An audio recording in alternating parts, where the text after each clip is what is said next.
From 2 pixel trees to managing complex empires with endless conveyor belts, resource gathering games have come a long way. But how do we go from simple crafting to intricate economies that rival real world systems? Resource gathering games are a genre of video and tabletop games where players collect, manage, and utilize various resources to achieve specific objectives, such as building structures, crafting items, or expanding their territory. These games often involve strategic decision making, making players balance the acquisition of resources like wood, stone, food, and gold to progress and succeed. The gameplay typically revolves around exploration, collection, and management. Players gather resources from their environment through activities like mining, farming, trading, fishing. Then they use these resources to develop their civilization, improve their characters, or complete quests. Popular examples include Minecraft, where players mine and gather materials to craft tools and build structures, and Civilization, where resource management is key to building and sustaining an empire. Resource gathering games often incorporate elements of strategy, survival, and simulation, making them appealing for players who enjoy planning and optimization.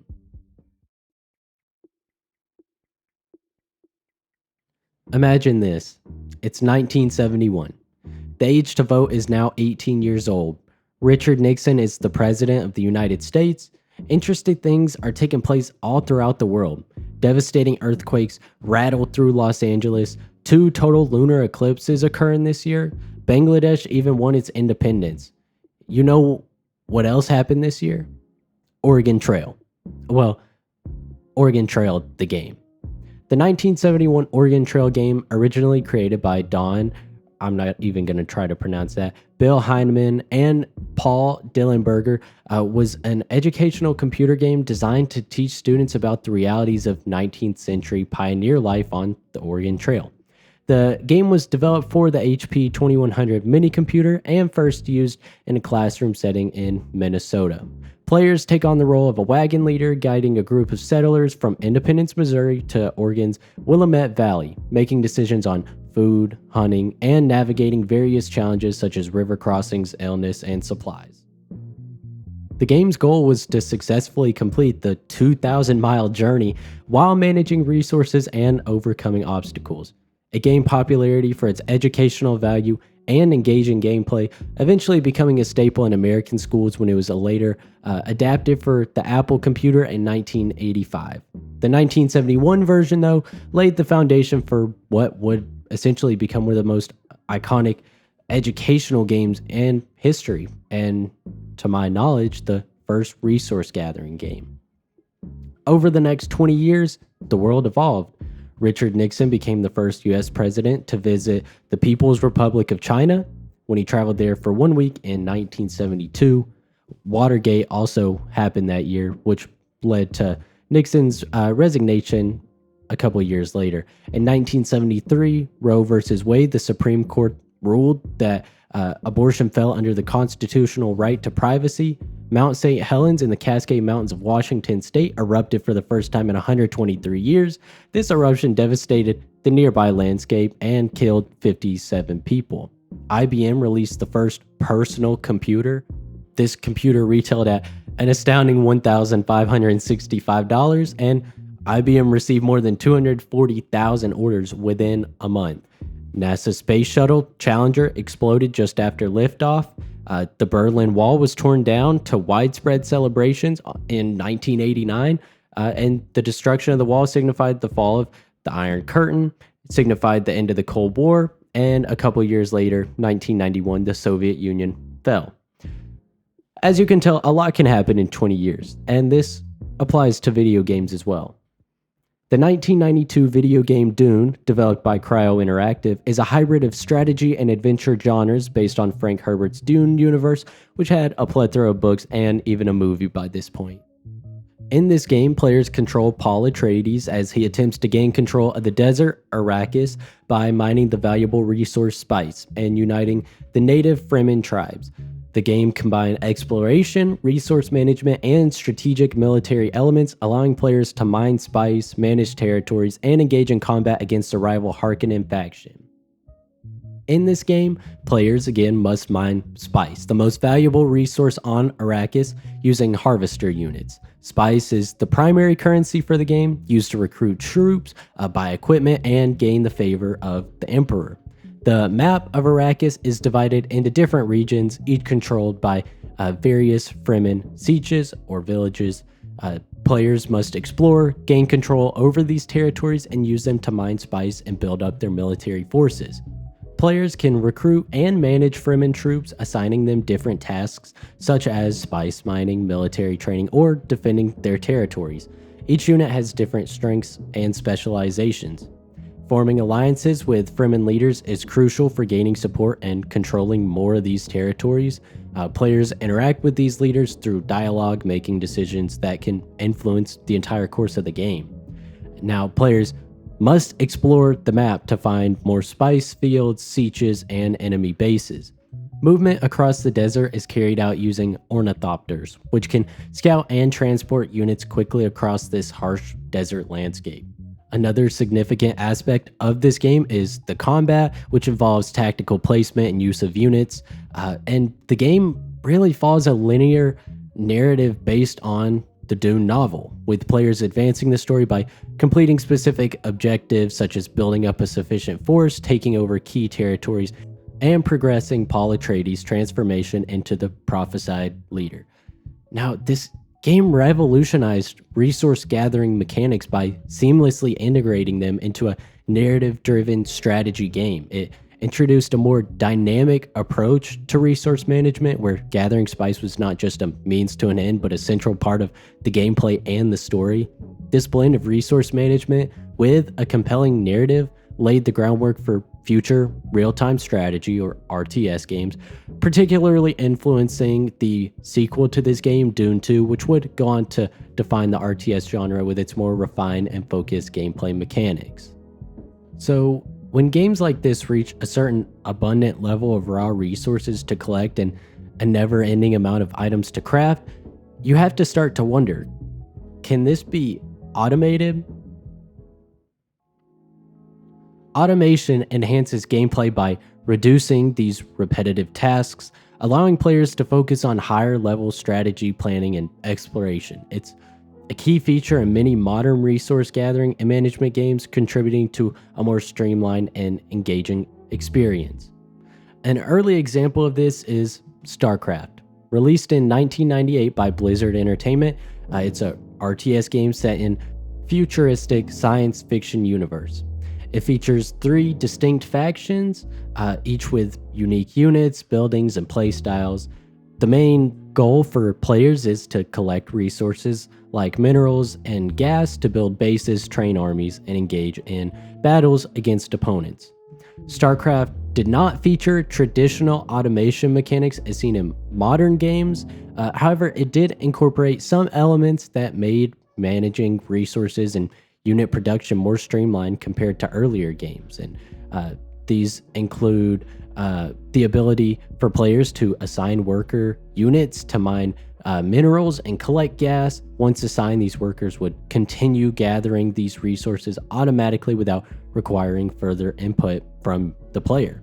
Players could also queue up units and production buildings, allowing them to create multiple units sequentially without having to return to the building each time a unit finished.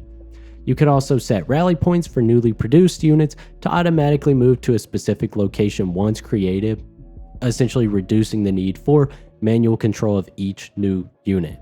This game did a great job of establishing what we could do with this technology to better automate these resource gathering games. But there was one game at the time that did automation slightly better, and it was already out for a year by this point. The first, Age of Empires, released in 1997 by Ensemble Studios and published by Microsoft, is an RTS game set in ancient times. This game allows players to guide a civilization through 4 distinct ages: stone, tool, bronze, and iron, each offering new technologies, units, and structures. As a player, you will collect resources like food, wood, stone, and gold to build your empire, train your armies, and advance through the 4 ages. Players construct buildings such as houses, barracks, and temples to develop their civilization, unlock new technologies, and expand their military capabilities. Advancing through the ages unlocks new units and technologies, enhancing your ability to expand and defend your empire.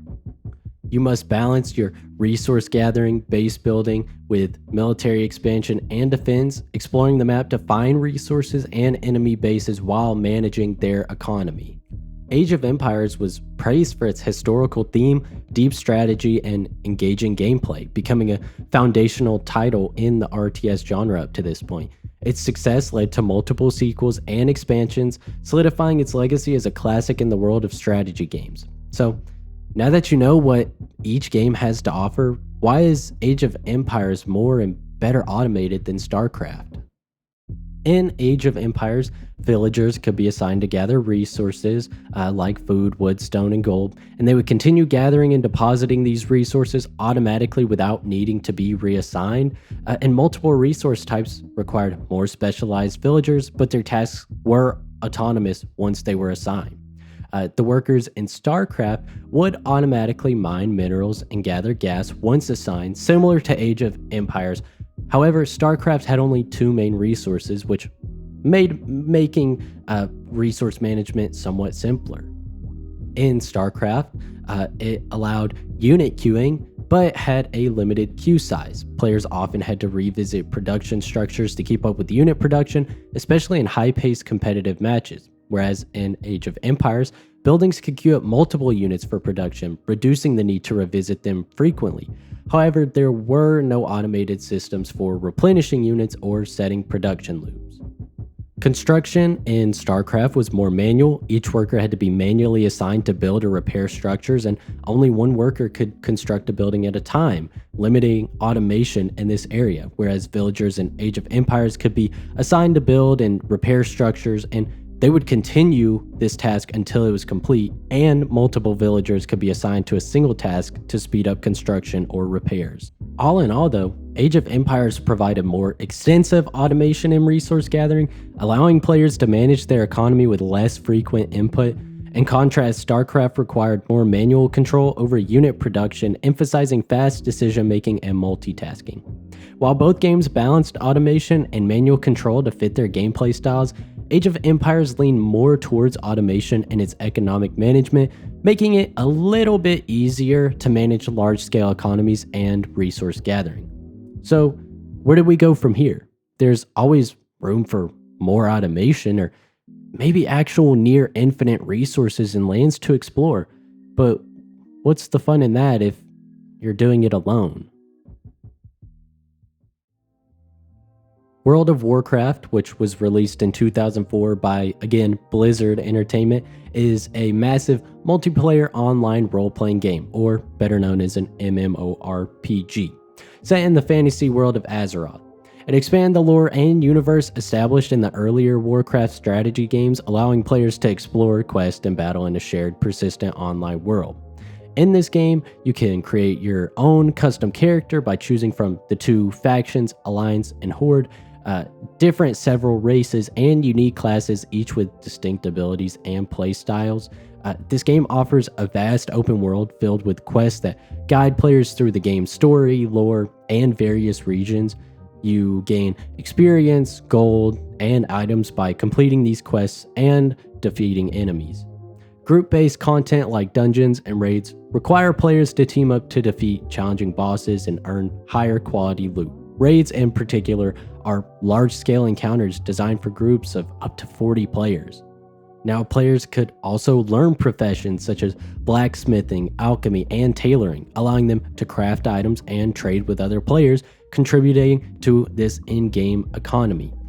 This game world is always active with events, updates, and expansions that continuously evolve the game environment, storylines, and challenges. Now, another great early example of this is Rise of Nations, released in 2003 by Big Huge Games and published by Microsoft.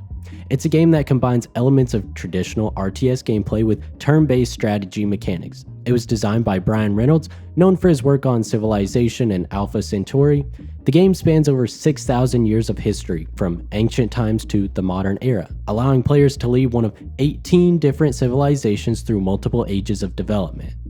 Rise of Nations offers a rich and engaging multiplayer experience that builds on its core mechanics of resource management, city building, and strategic combat. The game's multiplayer features include a variety of modes and options that allow players to compete or cooperate in dynamic strategic matches. Some of these include standard games, Conquer the World, and diplomacy mode. Let's go ahead and start with standard games. Players can compete in traditional matches with custom settings such as map size, victory conditions, and difficulty. They can also choose to play in teams or in free-for-all. Conquer the World. In this mode, players participate in a grand-scale turn-based campaign where they compete to, control the world. Each turn, players can attack territories, and these battles are resolved using the game's mechanics. This mode combines strategic map management with real-time combat, offering a unique multiplayer experience. And in diplomacy mode, players can form and break alliances during the game, negotiate peace or war, and engage in cooperative gameplay. This adds a layer of political strategy to the traditional RTS format. One of the unique and innovative ideas that Rise of Nations introduced to multiplayer gameplay was its territory and border control system. This system added a strategic layer to traditional RTS gameplay and significantly impacted how multiplayer matches were played. In Rise of Nations, each city a player builds extends the borders of their nation. These borders define the player's territory within which they can construct buildings, gather resources, and deploy their units. Players must strategically place cities and forts to expand their borders, control key resource points, and deny their opponents access to valuable areas. This system encourages a more strategic approach to map control, as players are not just building and attacking, but also managing and expanding their influence over the map. Rise of Nations was all about territory and boundary control, but what about going into the actual forest of these games and seeing what it's like in environmental games? Don't Starve, released in 2013 by Clay Entertainment, is a survival game set in a dark, whimsical world filled with strange creatures, dangerous environments, and mysterious magic. Players control a character named Wilson, who is a scientist that's trapped in this harsh and unforgiving world, and they must survive as long as possible by gathering resources, crafting items, and managing their hunger, health, and, most importantly, sanity. Keeping these three main primary stats in balance is essential to surviving this harsh world, as each stat depletes over time and can be affected by various actions, environments, and creatures. The game involves gathering basic resources such as food, wood, and stone from this environment. Players will use these resources to craft tools, clothing, and structures that help them survive. Crafting is a key component to progressing, allowing players to unlock new items and abilities. And what's so unique with this game is that there's a procedurally generated world. So each playthrough takes place in a randomly generated world, ensuring that no two games are the same. All these worlds are filled with different biomes, creatures, and seasonal changes, each presenting their own unique challenges and opportunities. Also, a big part of the game is still the environment, the day and night cycle, as well as the seasons. Time in the game is divided into day, dusk, and night. The night is especially dangerous as it brings powerful monsters and requires players to find or create light sources to avoid being attacked. Also, seasons change dynamically, each with their own specific challenges, such as harsh winters with limited food and scorching summers that can cause extreme fires. Although what this game brings to the table with environments is incredible, we can't forget to mention that this game features permanent death, meaning that if your character dies, you have to start a new world completely over from scratch, and this mechanic adds high stakes and tension to your gameplay, encouraging more careful planning and decision making. Now, there are a couple other different unique characters. There is also combat and exploration, which is crucial to finding new resources and crafting recipes, but it also exposes the player to more dangers, as well as a multiplayer expansion of the game called Don't Starve Together. Don't Starve is known for its distinctive art style, challenging gameplay, and atmospheric, eerie tone. It marks a huge development in this game style, introducing completely new and unique environmental obstacles. This obviously isn't the only game that accomplishes this. Another game that has its own unique twist on environmental roadblocks is Frostpunk.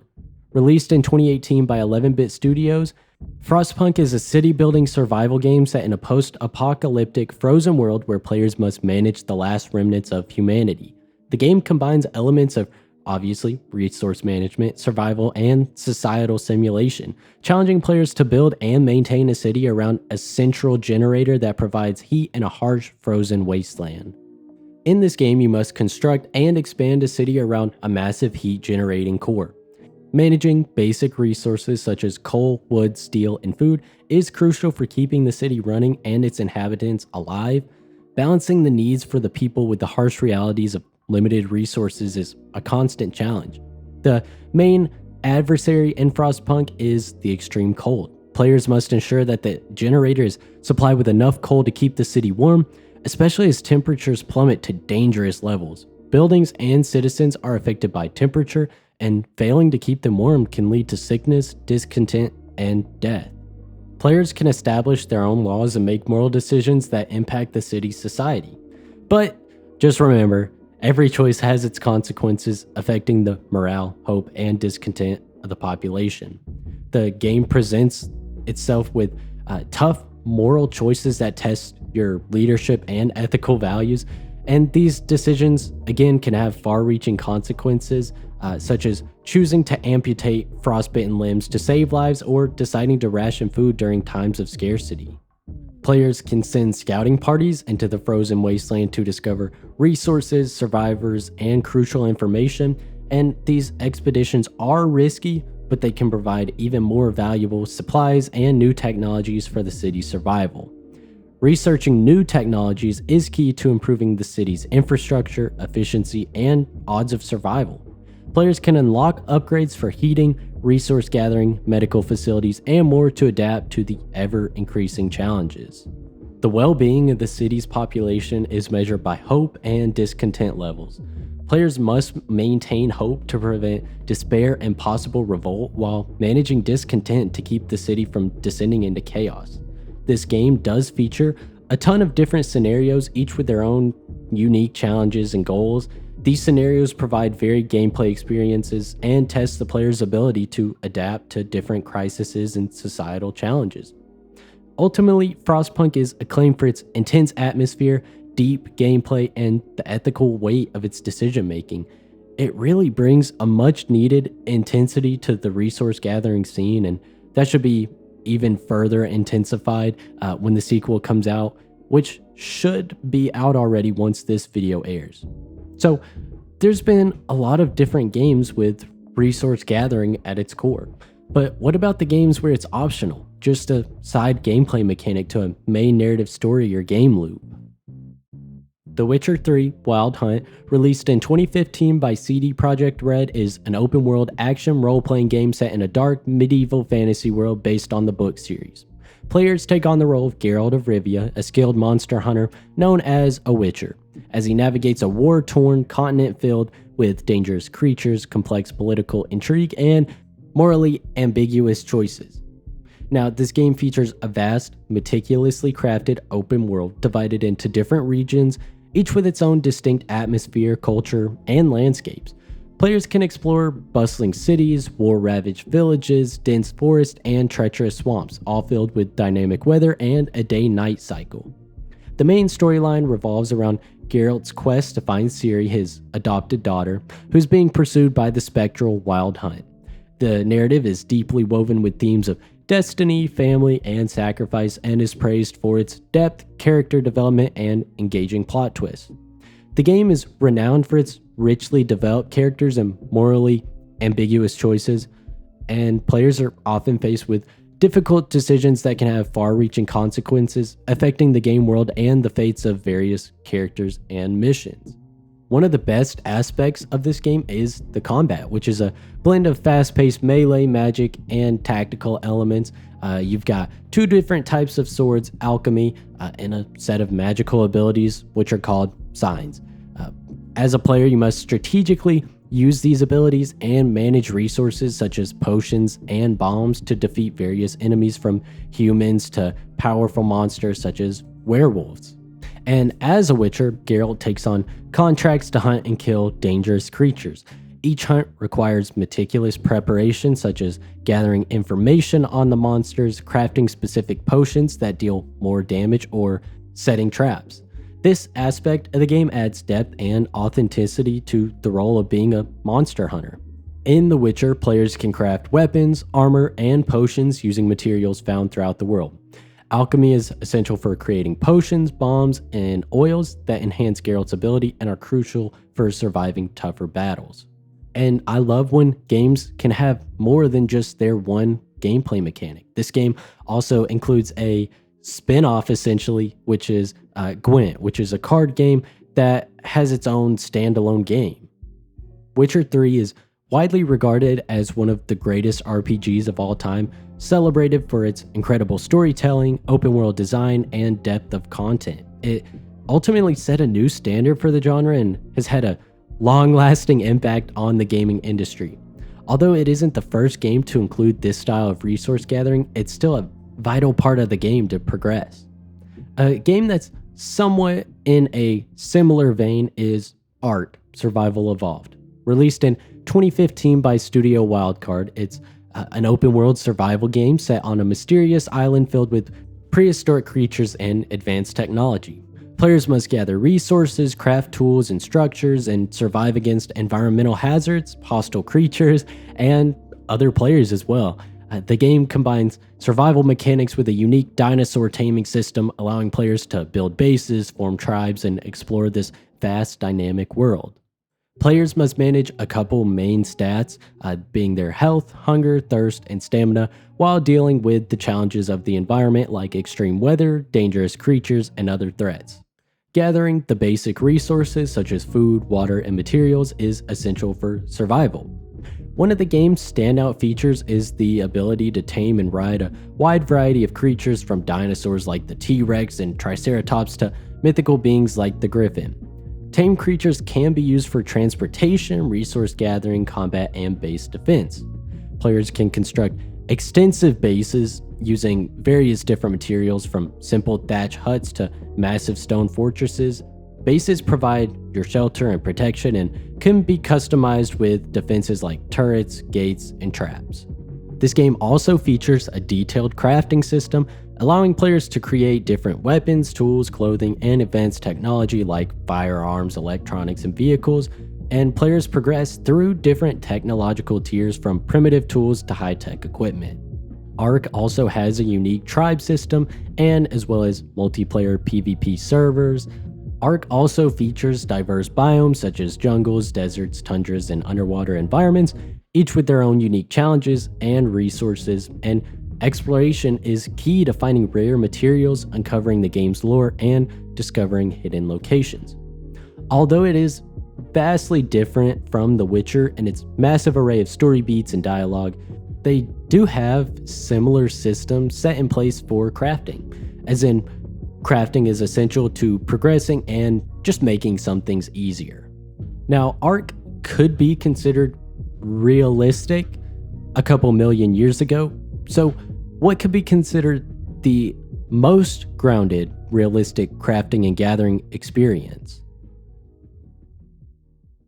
Red Dead Redemption 2, released in 2018 by Rockstar Games, is an open-world action-adventure game set in the late 19th century American frontier. It serves as a prequel to the 2010 game Red Dead Redemption. This game follows Arthur Morgan as he navigates the decline of the outlaw era, dealing with internal conflicts, law enforcement, and the challenging world around him. Red Dead Redemption 2 features a vast, meticulously detailed open world that includes diverse landscapes such as mountains, plains, swamps, and bustling towns. Each of these areas is filled with different wildlife, dynamic weather, and a realistic day-night cycle, creating a real living, breathing world. And this game is known for its deep and immersive narrative, focusing on themes of loyalty, redemption, and the struggle for survival. This game's story explores the complex relationships within the Vanderlyn gang and Arthur Morgan's personal journey as he grapples with his past and the consequences of his actions. The game world is highly interactive, allowing players to engage with almost every NPC, hunt animals, fish, rob trains, and even a lot more. Player choices can affect the game world and story, with a morality system that tracks Arthur's actions and alters how other people perceive him. You have to manage Arthur's health, stamina, and Deadeye, which is a slow-mo shooting mechanic in the game, as well as his needs for food, rest, and grooming. These survival elements add depth and a lot of immersion to the gameplay. The game features a refined combat system with realistic gunplay, including a variety of weapons and the ability to dual-wield weapons. The Deadeye system allows for precision targeting and slow-mo, adding a cinematic feel to shootouts. Hunting is a significant part of the gameplay, with a wide range of animals to track and hunt. Skins and meat can be used for crafting, cooking, and even trading. The game's ecosystem is realistic, with predator-prey interactions and animal behavior affecting your gameplay. Arthur can also contribute to the gang's camp by providing supplies, money, and resources, and interactions with gang members reveal personal stories and contribute to the overall narrative, making the camp feel like a living community. The game is also filled with a wide variety of side activities, missions, which can vary from treasure hunts, bounty hunting, gambling, and exploring hidden secrets. Random encounters, strange missions, and even paranormal activity add unexpected story elements and depth to the world. In Red Dead Redemption 2, resource gathering and crafting play a significant role in the gameplay, enhancing the survival elements and adding depth to this already immersive world. These systems are intertwined with hunting, exploration, and the overall progression of Arthur's journey. Hunting is one of the primary ways to gather resources in the game.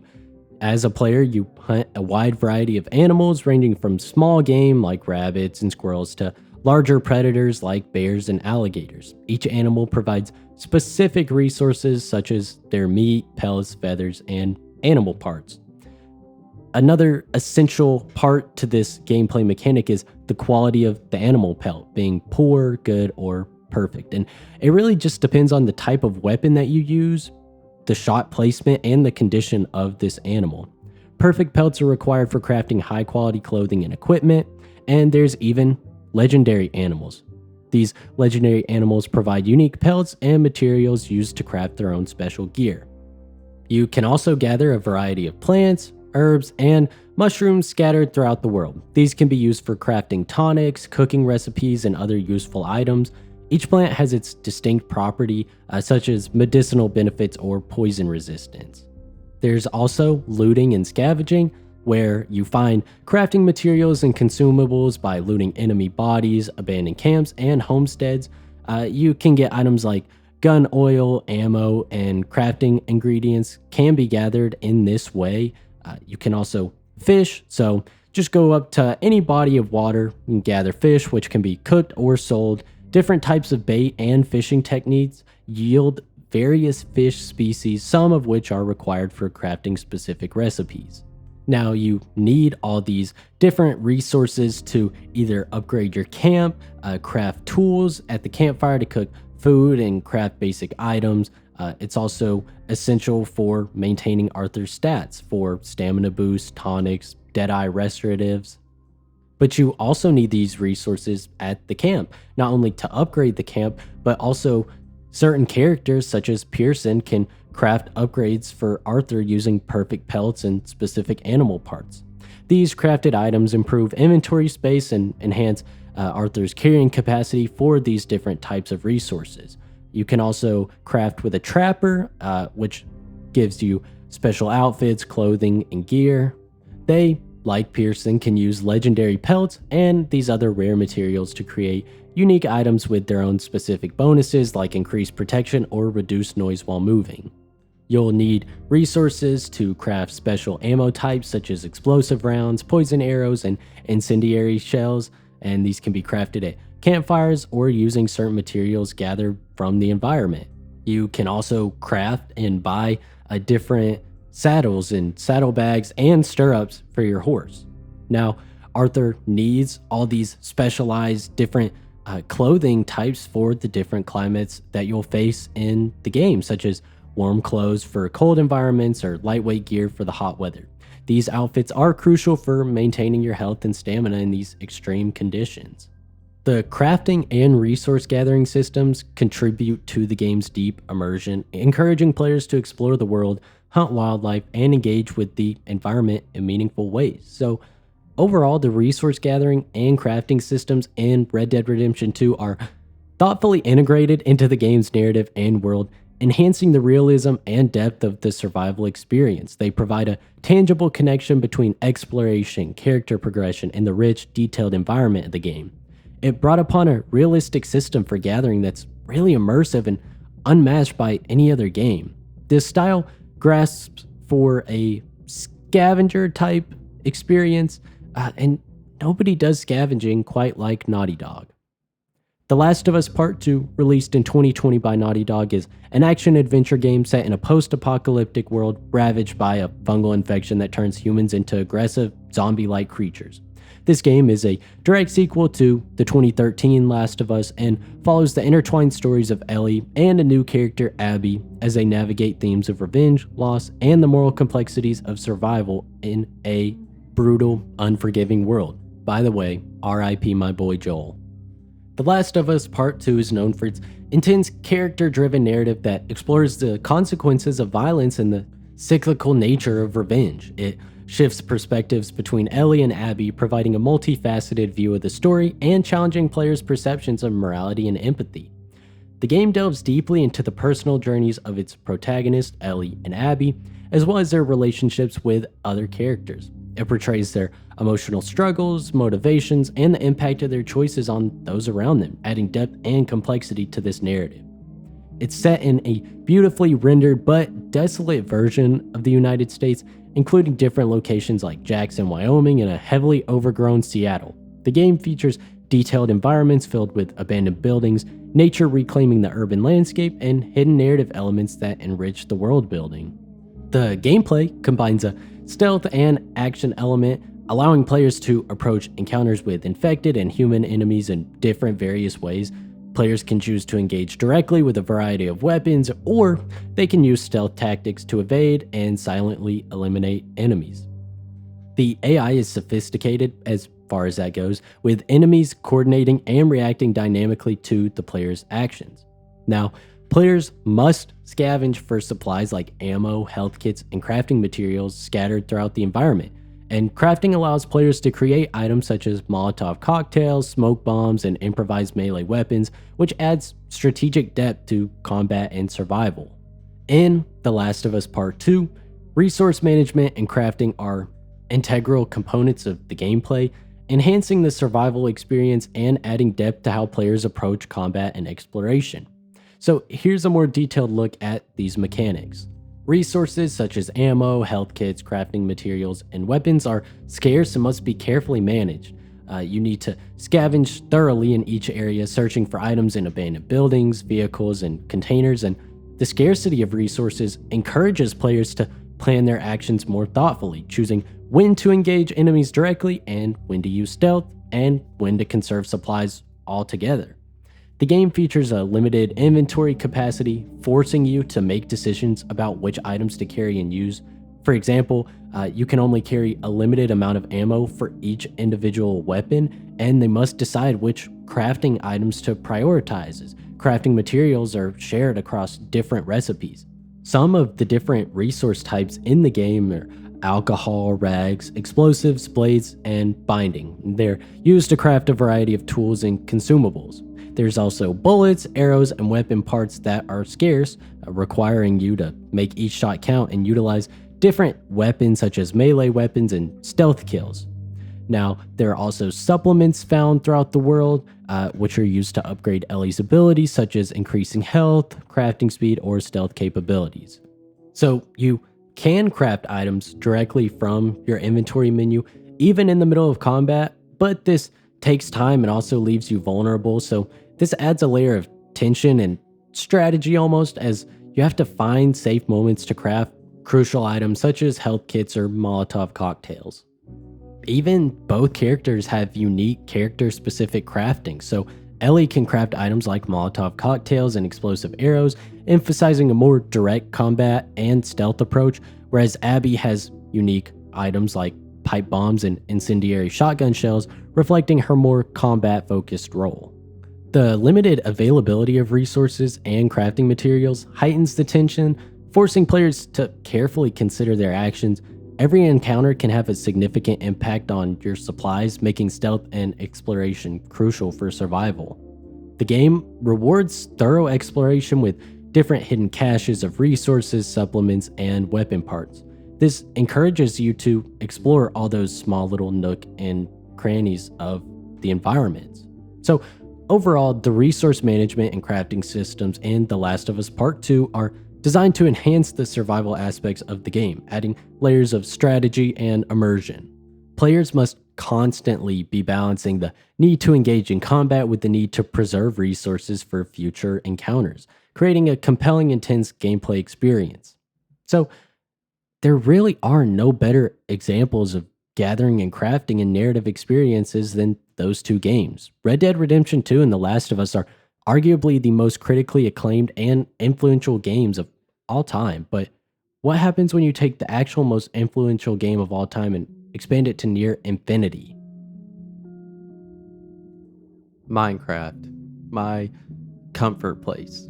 The arguably biggest game ever, released in 2011 by Mojang Studios, which was later acquired by Microsoft, is a sandbox game that allows players to explore, create, and survive in a procedurally generated, blocky 3D world. It is one of the best-selling video games of all time and is known for its limitless creativity, diverse gameplay modes, and vibrant community. The game world is made up of different types of blocks representing materials of the real world, such as dirt, stone, water, and wood. Each world is procedurally generated, ensuring that no two worlds are the same.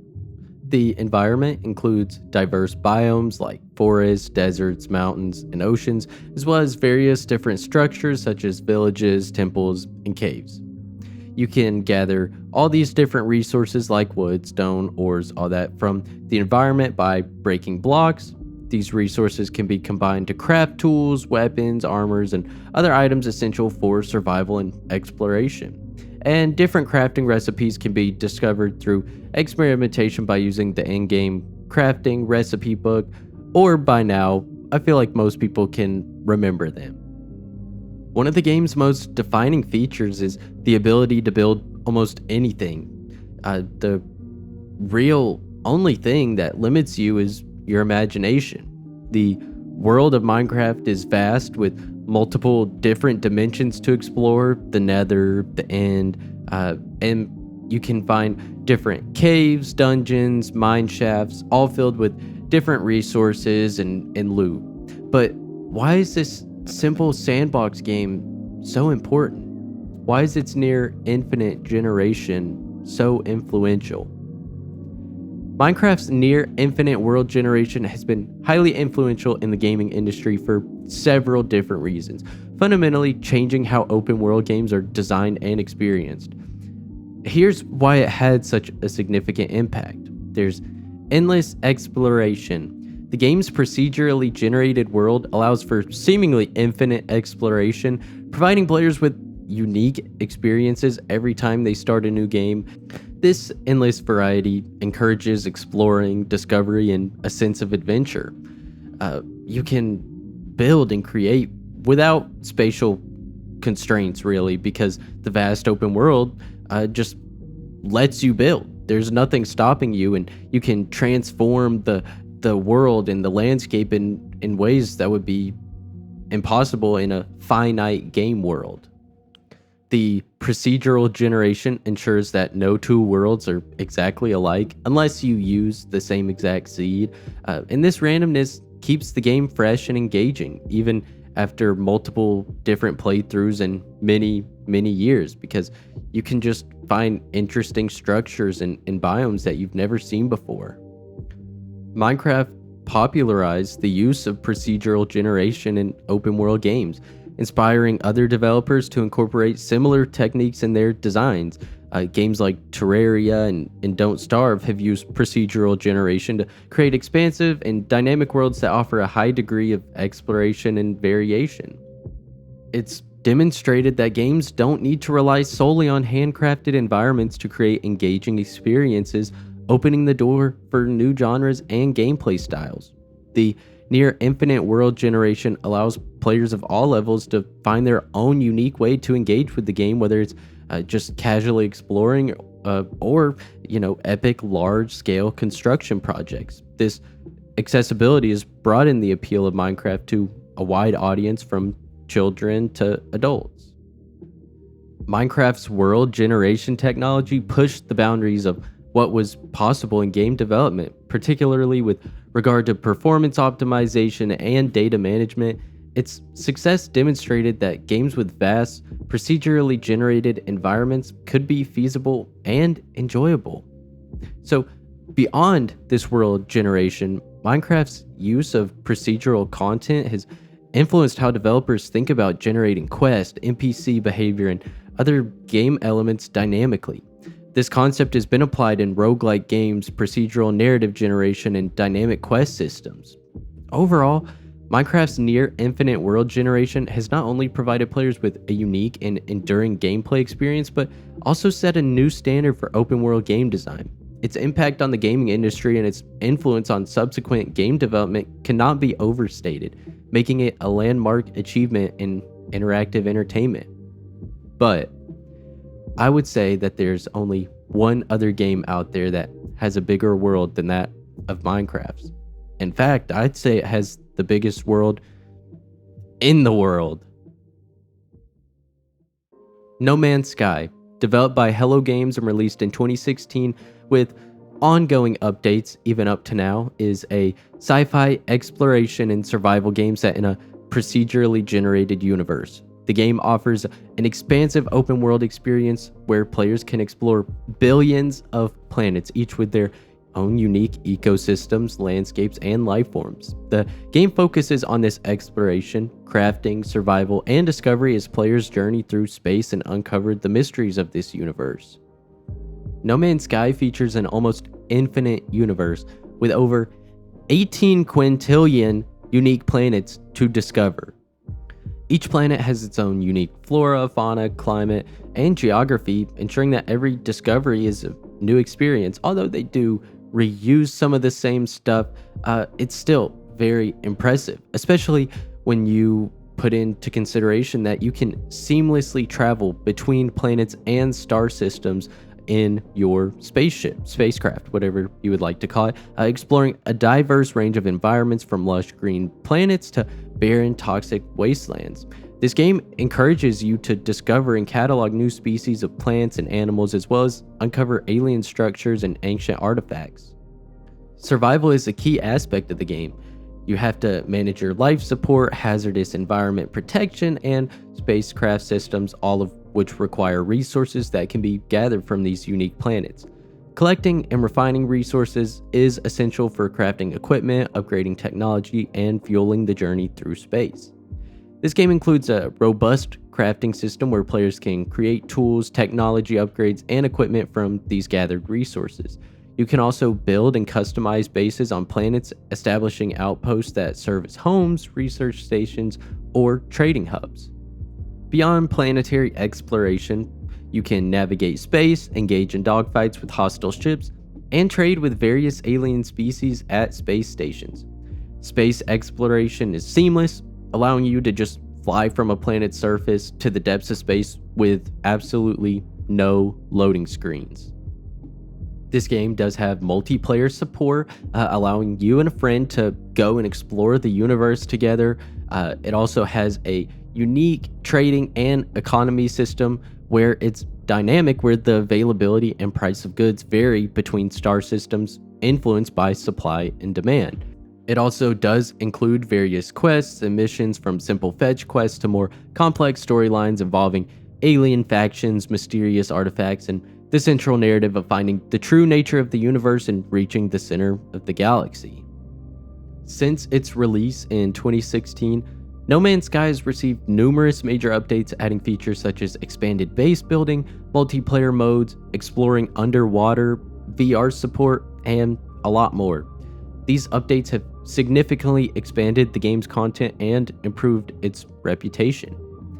No Man's Sky is recognized for its ambitious scope and innovative use of procedural generation, offering an unparalleled sense of exploration and discovery.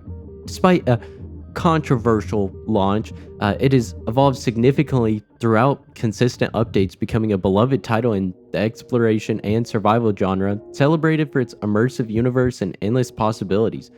There's quite literally no better game for exploration. But this game is a far cry to the early days of Oregon Trail, and it's a completely different genre, essentially. So let's get back to the basics, where your main goal is to gather resources, refine them, and automate to your heart's desire.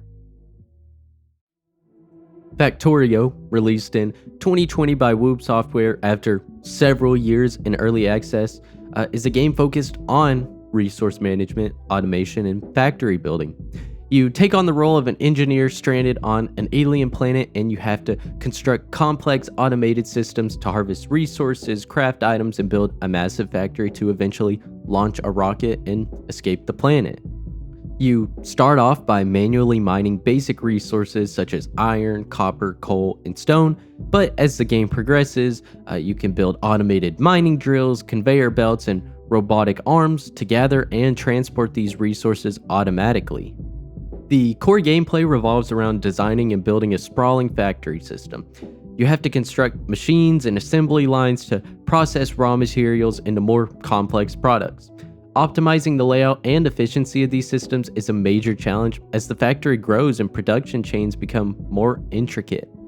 Factorio features deep and interconnected production chains where basic resources are refined and combined into intermediate products, which are then used to create advanced machinery, technology, and components, and so on. Balancing the supply and demand of these production chains is crucial for smooth factory operation. You can also research new technologies that unlock more advanced machines, production capabilities, and automation tools. Research is conducted by producing science packs, which are then used to unlock new technologies on the tech tree, leading to a more sophisticated automation and production method. In Factorio, resource gathering, crafting, and automation are the core gameplay elements that define the experience. These systems are intricately connected and drive the progression from simple manual tasks to highly complex automated production chains. So here's an in-depth look at how these mechanics work. The game starts with you manually mining basic resources such as iron, which is used primarily for producing iron plates, which are the backbone of most production chains, copper ore, which can also be refined into copper plates, which is essential for electrical components and circuits, coal, which is used as a fuel source for furnaces and early game boilers, and stone, which is used to produce stone bricks for building structures and advanced furnaces. As you progress, you encounter more advanced resources such as crude oil, which can be extracted with pump jacks and refined into various petroleum products like plastic, sulfur, and fuel, and uranium, which can be mined and processed for nuclear power and atomic weaponry. But eventually, you can automate resource extraction using electric mining drills, which continuously mine and deliver resources to conveyor belts or directly to furnaces, and this automation is essential for scaling up your production. At the beginning of the game, you can manually craft items from your inventory, which is slow and not feasible for the large-scale production, which is mainly just serving as an introductory mechanic. Crafting automation is achieved through the use of assembly machines, where you feed raw materials into these machines via conveyor belts, and the machines craft specified items automatically. Different tiers of assembly machines are available, each with varying speeds and capabilities. Higher tier machines can craft higher, more complex items and support modules to boost productivity, efficiency, or speed. Crafting in Factorio involves complex production chains and careful planning and optimization to ensure a steady flow of materials and avoid bottlenecks. As factories grow, managing logistics becomes increasingly hard. Players can use trains for long-distance transport of large quantities of resources between different parts of your factory, logistic robots, which are automated drones that transport items within a logistic network, enabling precise item delivery and advanced factory designs, and pipes, which are used for transporting liquids like water, oil, and acid. And all of this stuff needs energy, which is generated from various different sources, such as steam power, which is an early game energy source using boilers and steam engines, solar power, which is clean energy for mid to late game, which accumulates to store energy for nighttime use, and nuclear power, which is a high energy option for late game requiring careful management of uranium and cooling systems. As the factory grows, it generates pollution that attracts hostile alien creatures known as biters, so you do have to defend your factory with different things like turrets, walls and traps, and combat robots. But the ultimate goal is to build and launch a rocket into space, which requires constructing a massive automated production system capable of producing these complex components needed for the rocket. Reaching this point tests your mastery of the game's resource management, crafting, and automation systems. Overall, Factorio offers a rich and deeply engaging experience focused on the joy of building and optimizing these complex systems. Its emphasis on automation and efficiency make it a unique and rewarding game for those who enjoy this strategic planning, problem solving, and industrial scale production. This game is massive, but I think there's one other similar game that can rival it. Satisfactory. This game has significantly evolved the concepts of resource gathering and automation in gaming, building on the foundations laid by the earlier games like the 1971 Oregon Trail. While both games involve resource management, Satisfactory takes these mechanics to a highly complex and immersive level, revolutionizing the genre in several key ways. Satisfactory expands on resource management by introducing intricate, large-scale automation systems. You not only gather resources, but design these extensive factory networks to automate the collection, processing, and distribution of materials. You start with simple setups just like Factorio, like a single miner feeding into a smelter, which eventually expands into vast interconnected systems with thousands of machines working together. This scalable complexity allows for continuous growth and optimization far beyond the linear progression of these earlier games. You have immense creative freedoms to design and optimize.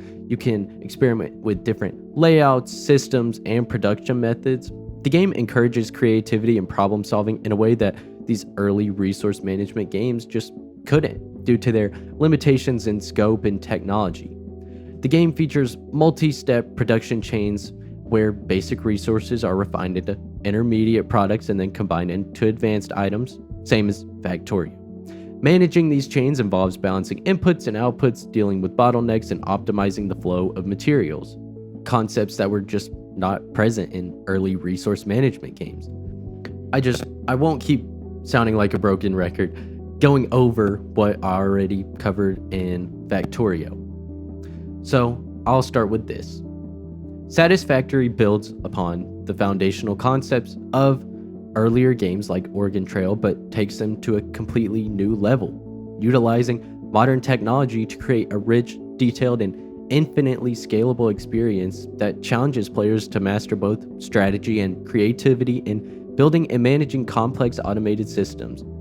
Satisfactory stands out among other resource management and automation games for several reasons, thanks to its unique blend of gameplay mechanics, immersive world design, and a focus on player experience. At this point, we've peaked, reaching out to grab the best versions of each game in this genre, each with their own unique subgenres. So, where do we go from here? With how much has changed in this lane, what's next? And what if it's already happened? What if it was right in front of our faces? Augmented reality. There actually are a few AR resource gathering games that incorporate real-world exploration and collection mechanics. These games blend digital elements with the physical world, encouraging players to move around and interact with their surroundings to gather resources. Most notably, Pokemon Go. Players explore the real world using their phones to find and catch virtual Pokemon that appear in their surroundings. You gather resources like Pokeballs, potions, and berries from Pokestops, which are located at real-world landmarks. You can collect rare Pokemon, battle in gyms, and participate in community events. The game uses real-world geography and weather data to influence which Pokemon appear. Although it sounds simple, many other developers have also done this, such as Mojang with Minecraft Earth, where, although now discontinued, you could explore your real-world environment to gather the simple resources in the game of Minecraft, like wood, stone, and ores, to build structures and AR using the Build Plates feature. You could place these creations in the real world and view them in full scale, as well as collaborate with other players to build and explore together. There was also one other notable game in this field, and that was Pikmin. In this game, you, as the same as the others, explore the real world, and you gather nectar and fruits to feed your Pikmin. You explore real-world locations to find seedlings that grow into new Pikmin types. These AR games encourage players to explore their surroundings to gather resources, complete objectives, and engage with the game world in a new way that is directly tied to their physical location. While some have been discontinued, they have helped pioneer the integration of AR with resource gathering and exploration mechanics, and I'm sure we'll definitely see more with products such as Apple's goggles, vision, headset, things like that. I'm sure we'll see more. But all in all, resource gathering has come a very long way. The early days were good, but who wouldn't trade it all for a masterpiece such as Satisfactory? So, why is resource gathering an art form? It's a balance between challenge and reward. Creating resource gathering mechanics that are engaging requires a delicate balance between scarcity and abundance. The challenge of finding and collecting resources must feel rewarding without being frustrating. The balance is a nuanced art that keeps players engaged. You also have to integrate the game world with a narrative. Resource gathering can serve as a storytelling tool. For example, gathering scarce resources in a post-apocalyptic world like The Last of Us communicates the desperation and struggle for survival. In games like Subnautica, the very act of gathering resources from alien biomes immerses players in the narrative of exploration and discovery. You also have to have player agency and creativity, where you allow players to use gathered resources in creative and meaningful ways, like building intricate structures in Minecraft or designing complex factory systems in Satisfactory. You have to be able to transform resource gathering into a tool for self-expression and creativity. This player-driven creativity elevates resource gathering to an art form, as it empowers players to shape their own experiences and stories. You also have to have dynamic and emergent gameplay. Games that incorporate complex, intricate resource gathering and management systems can create emergent gameplay experiences. For instance, the logistics puzzles in Factorio or the environmental interactions in Don't Starve lead to unique situations and strategies that are not explicitly designed by developers but arise naturally from the game's systems. You also have to have very good atmosphere and immersion. The way resources are integrated into the world can enhance immersion. Games like No Man's Sky and Subnautica use resource gathering to draw players deeper into their worlds, making the act of collecting materials a fundamental part of experiencing and interacting with this environment. Resource gathering can add layers of strategic depth as seen in strategy games where resource control dictates power and influence. Games like Rise of Nations or Age of Empires demonstrate how mastering resource management is key to strategic dominance. But it's also about technological innovation and evolution. The evolution of resource gathering from simple mechanics to complex automated systems in modern games is a testament to the innovation in game design and technology. Games like Satisfactory and Factorio push the boundaries of what's possible, transforming resource gathering into a complex, almost meditative art form where efficiency and aesthetics intersect. Resource gathering in games has evolved from basic mechanics into a sophisticated art form that can influence gameplay, narrative, and player experience. It's become a way for players to engage deeply with the game world, exercise creativity, and enjoy the satisfaction of building and optimizing complex systems. This evolution reflects the broader growth of the gaming medium itself, where even fundamental mechanics like resource gathering are used to create engaging, immersive, and meaningful experiences.